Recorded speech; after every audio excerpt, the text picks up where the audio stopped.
여러분, 오늘은 정말 솔직하게 말씀드리고 싶은 게 있습니다. 지금 냉장고 문을 열어보시면 분명히 있을 채소 하나. 그 채소가 혈당을 뚝 떨어뜨리고 혈압을 가라앉히고 거기다 기미까지 옅게 만들어준다는 사실 혹시 알고 계셨나요? 가격은 채 1,000원도 안 됩니다. 그런데 효과는 어지간한 약 한 알 못지않다고 하면 믿으시겠어요? 사실 처음엔 그냥 흔한 채소겠지 싶었습니다. 그런데 자료를 들여다보면 들여다볼수록 이게 그냥 넘길 일이 아니더라고요. 있잖아요.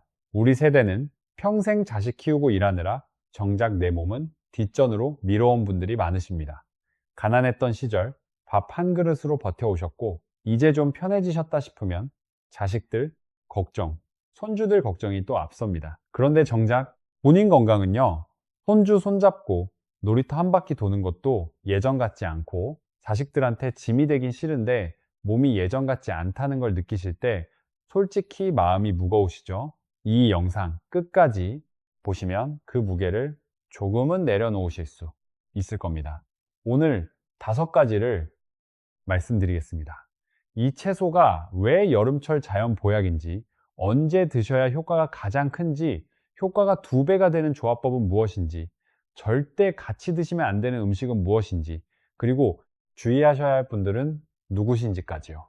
사실 이 순서가 중요합니다. 같은 채소라도 언제 어떻게 드시느냐에 따라 혈당 조절 효과가 최대 40%까지 차이가 난다는 연구 결과도 있거든요. 그러니까 그냥 먹기만 하면 끝, 이런 게 아니라는 겁니다. 이게 왜 중요한지 하나만 짚어드릴게요. 혈당이라는 게 마치 수도관 속 물 압력 같은 겁니다. 압력이 들쑥날쑥하면 수도관 여기저기 무리가 가득이 혈당이 오르락내리락 하면 혈관도 똑같이 무리를 받습니다. 그리고 그 무리가 쌓이면 치매 위험까지 올라간다는 발표도 있습니다.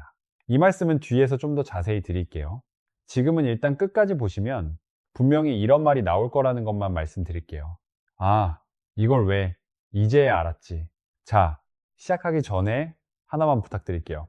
지금 이 영상 어디서 보고 계신가요? 거실, 소파에 앉아서 보고 계신지 아니면 아침 드시고 잠깐 쉬면서 보고 계신지 댓글로 한번 남겨주시겠어요? 몇 시에 보고 계신지도요? 그게 참 궁금하더라고요.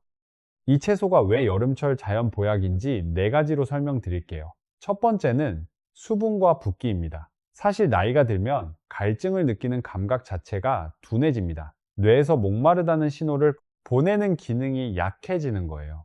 그래서 몸은 이미 물이 모자란 상태인데 정작 목은 안 마르다고 느끼는 일이 생깁니다. 이게 조용한 탈수입니다. 본인도 모르게 진행되는 거라서 더 무섭습니다. 오후만 되면 머리가 띵 하고 다리에 힘이 없고 어지럽다 하시는 분들 솔직히 더위 때문만이 아닐 수도 있어요.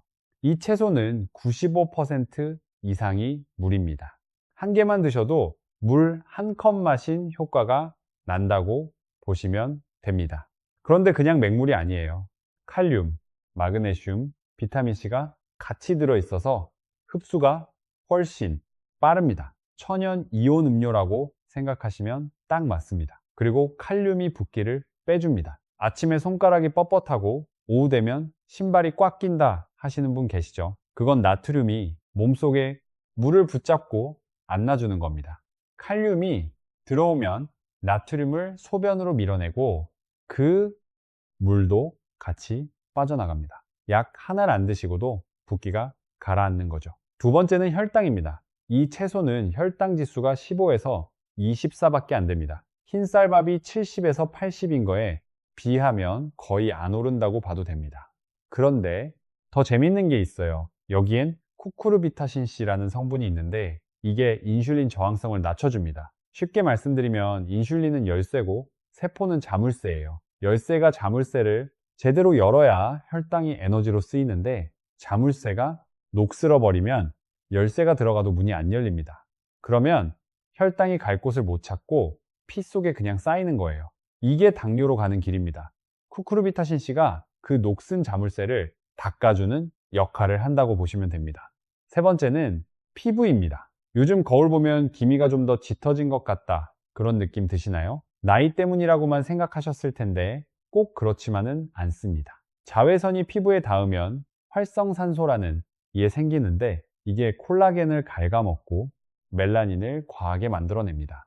쇠가 녹스는 것과 똑같은 원리예요. 산화되는 거죠. 여기 껍질에 비타민C, 루테올린 플라보노이드, 실리카 같은 항산화 성분이 들어있어서 이 산화를 막아줍니다. 방청제 뿌려서 노간 쓸게 하는 것처럼요. 네 번째는 소화와 장입니다. 먹고 나면 속이 더부룩하다, 아침마다 화장실이 고민이다 하시는 분들 많으시죠? 나이 들면서 위 점막은 얇아지고 장 운동은 느려지니까 당연한 일이긴 합니다. 이 채소는 위의 부담이 거의 없고 껍질째 드시면 그 안에 있는 불용성, 식이섬유가 장 속 노폐물을 빗자루처럼 쓸어내려 줍니다. 사실 이 네 가지를 따로따로 보면 별거 아닌 것 같은데 한꺼번에 다 챙길 수 있는 식품이 흔하지 않거든요. 그게 이 채소가 특별한 이유입니다. 다음 파트에서는 이걸 언제 드셔야 효과가 가장 큰지 말씀드릴게요. 솔직히 이 부분이 오늘 영상에서 가장 중요할 수도 있습니다. 아침 공복에 드셔야 하는 이유 3가지 말씀드릴게요. 첫 번째, 밤새 비어있던 위와 장이 흡수력이 가장 좋은 상태라는 겁니다. 다른 음식이 하나도 없으니까 칼륨이나 비타민C, 쿠쿠르비타신C 같은 성분들이 경쟁 없이 그대로 몸속으로 들어갑니다. 점심이나 저녁에 이것저것 섞어서 드시는 거랑은 흡수율 자체가 다릅니다. 사실 같은 걸 먹어도 언제 먹느냐에 따라 결과가 이렇게 달라진다는 게 좀 신기하지 않으세요? 두 번째는 새벽 현상이라는 것 때문입니다. 새벽 4시에서 6시 사이에 몸이 슬슬 일어날 준비를 하면서 간이 포도당을 만들어 혈액으로 내보냅니다.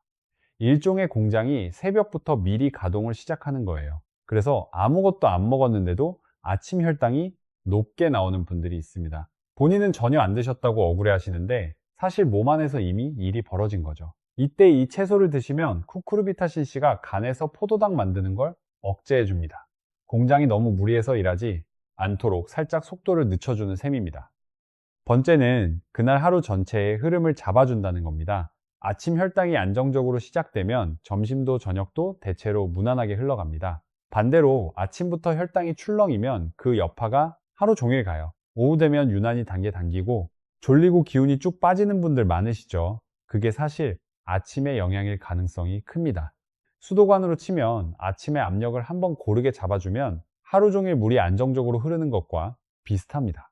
아침에 틀어지면 그 틀어진 게 저녁까지 그대로 이어지는 거고요. 그러니까 이 채소 한 개로 하루의 기초를 잡는다고 생각하시면 됩니다. 별거 아닌 것처럼 보이는데 막상 해보면 그 차이가 꽤 크실 거예요. 효과가 2배가 되는 조합법 알려드릴게요. 첫 번째 조합은 오이 그릭 요거트 샐러드입니다. 오이 2개를 썰어서 소금에 25분 절인 다음 물기를 꼭 짜주세요. 그릭 요거트 쎄, 큰 술에 참기름 반 스푼, 깨소금 1스푼, 진간장 반 스푼을 섞어서 절인 오이와 버무리면 끝입니다. 식이섬유가 요거트 속 유산균의 먹이가 되어주거든요. 유산균이랑 그 먹이가 같이 들어오니 장 입장에서는 이게 최고의 아침인 거죠. 단백질도 들어가서 포만감이 오래가고 점심까지 괜한 간식 생각이 줄어듭니다. 두 번째 조합은 오이 사과 식초 디톡스 워터입니다. 사과 식초 2스푼이랑 오이 반 개를 얇게 썰어 넣고 냉장고에 하룻밤 두세요. 다음날 아침에 한 잔씩 나눠서 드시면 됩니다. 식전에 사과 식초를 드시면 식후 혈당이 많이 줄어든다는 연구도 있습니다. 오이의 칼륨이랑 식초의 아세트산이 만나면 디톡스 효과가 배가 된다고 보시면 돼요.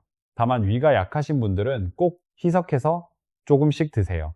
세 번째 조합은 오이미역 냉국입니다. 이건 사실 우리 조상들이 여름마다 드시던 음식이에요. 오이, 미역, 식초 3가지가 만나면 오이는 수분과 칼륨으로 탈수를 막아주고 식초는 혈당을 안정시키고 미역은 요오드랑 칼슘을 채워줍니다. 동의보감에도 이미 나와 있는 조합이라고 하니 우리 조상들이 괜히 그렇게 드신 게 아니었던 거죠. 옛날 분들은 이런 거 따로 공부 안 하셔도 몸으로 다 아셨던 것 같아요. 반대로 절대 같이 드시면 안 되는 것도 있습니다. 기름진 고기, 수박이나 참외처럼 수분 많은 과일, 그리고 꿀입니다. 이 채소는 성질이 찬 편이라 차가운 음식이나 수분 많은 과일과 같이 먹으면 속이 냉해지면서 소화에 무리가 갈 수 있어요. 냉장고 안에 찬 음식들끼리 너무 몰려 있으면 탈이 나는 것과 비슷한 이치입니다. 꿀은 좀 다른 이유인데 혈당을 급격하게 올려버리거든요. 혈당 관리하시는 분들이 애써 채소로 잡아놓은 걸 꿀 한 숟갈로 다시 흔들어 버리는 셈이니 이건 좀 아깝잖아요. 그러니까 이 네 가지 조합은 꼭 챙기시고 저 세 가지는 가급적 피해 주시면 됩니다. 이제 주의하실 점들과 제대로 드시는 법을 말씀드릴게요. 이 채소가 좋다고 무조건 다 좋은 건 아니거든요. 먼저 평소에 손발이 차고 화장실을 자주 가시는 분들은 냉장고에서 막 꺼낸 걸 바로 드시지 마세요. 실온에 좀 두었다가 드시거나 살짝 데쳐서 나물로 드시는 게 낫습니다. 찬 성질이 있는 음식이라 속이 약한 분들한테는 그대로 부담이 될 수 있어요. 신장이 안 좋으시거나 투석 받으시는 분들은 꼭 담당 의사 선생님께 먼저 여쭤보셔야 합니다. 칼륨이 많다 보니 신장이 그걸 제대로 걸러내지 못하면 오히려 고칼륨 혈증으로 이어질 수 있거든요. 신장을 정수 필터라고 생각하시면 쉬워요. 필터가 약해진 상태에서 한꺼번에 너무 많은 걸 흘려보내면 탈이 나는 것과 같은 이치입니다. 와파린 같은 항응고제를 드시는 분들도 조심하셔야 해요. 비타민 K가 약 효과에 영향을 줄 수 있어서 양 조절을 의사 선생님과 상의하시는 게 안전합니다. 처음 드셔보시는 분이라면 일단 적게 드셔보시고 입안이 가렵거나 목이 따끔거리진 않는지 살펴보세요. 흔하지는 않지만 알레르기가 있는 분들이 가끔 계시더라고요. 보관은 씻지 않은 채로 신문지나 키친타월에 싸서 냉장고에 넣어 두시면 됩니다. 드실 때는 꼭 껍질째 드세요. 항산화 성분이랑 식이섬유 대부분이 그 껍질에 몰려 있거든요. 껍질을 깎아버리면 사실 알짜는 다 버리는 셈이에요. 농약이 걱정되시면 드시기 전에 식초물에 10분 정도 담갔다가 흐르는 물로 한번 씻어주시면 됩니다. 양은 하루에 1개에서 2개 정도가 딱 적당합니다. 이거보다 너무 많이 드시면 오히려 수분 균형이 깨질 수 있으니까 욕심내지 마시고 적당히가 제일입니다. 오이에 대해 많은 분들이 잘못 알고 계신 게 있어요. 오늘 이거 짚고 넘어가지 않으면 아무리 열심히 드셔도 효과가 반으로 줄어들 수 있습니다. 첫 번째 오해는 냉장고에서 꺼내서 바로 드셔야 시원하고 좋다는 생각입니다.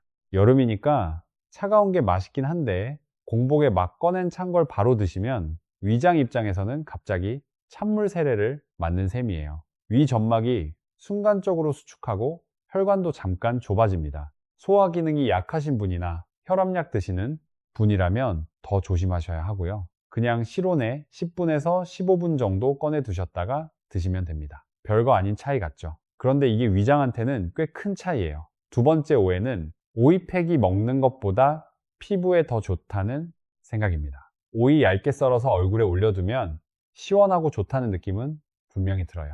그런데 피부 표면으로 흡수되는 양은 사실 굉장히 적습니다. 분자 크기가 커서 피부 장벽을 잘 못 뚫고 들어가거든요. 일시적인 청량감은 있지만 기미가 옅어지거나 깊은 노화를 막아주는 효과까지는 기대하기 어렵습니다. 반대로 먹으면 어떻게 될까요? 영양 성분이 혈액을 타고 온몸 피부 세포까지 직접 전달됩니다.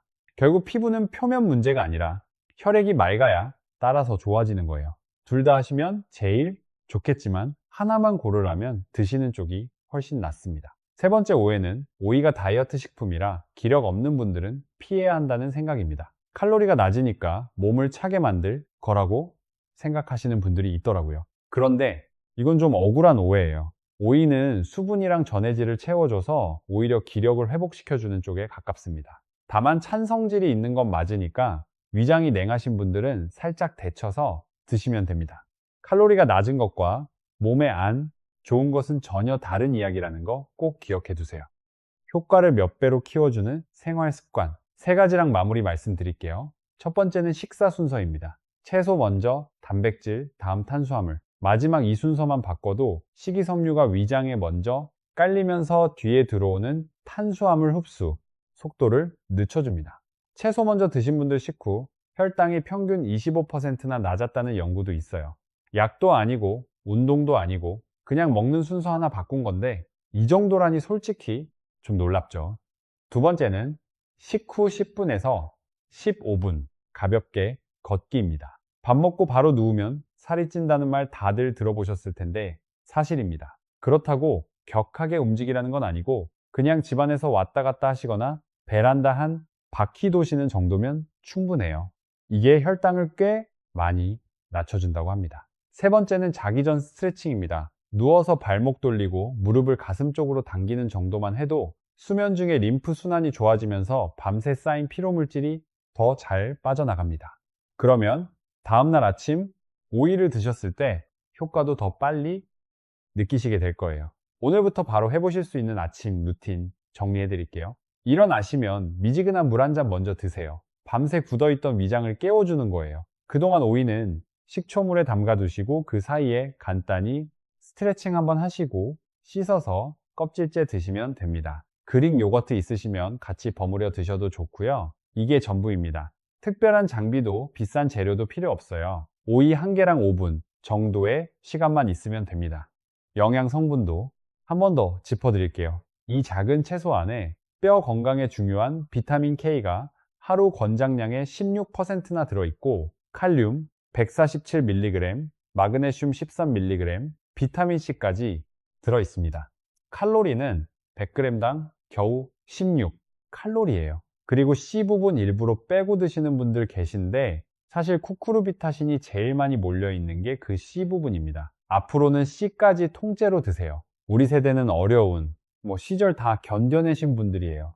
자식 키우느라 내 몸 돌볼 틈도 없으셨고 이제 와서 누구한테 짐이 되는 건 정말 싫으실 거예요. 그런데 건강이라는 게 거창한 데서 시작하는 게 아니라 오이 1개 챙겨 먹는 작은 습관에서 시작되더라고요. 그 작은 습관 하나가 손잡고 더 오래, 더 튼튼하게 다닐 수 있게 해주는 힘이 됩니다.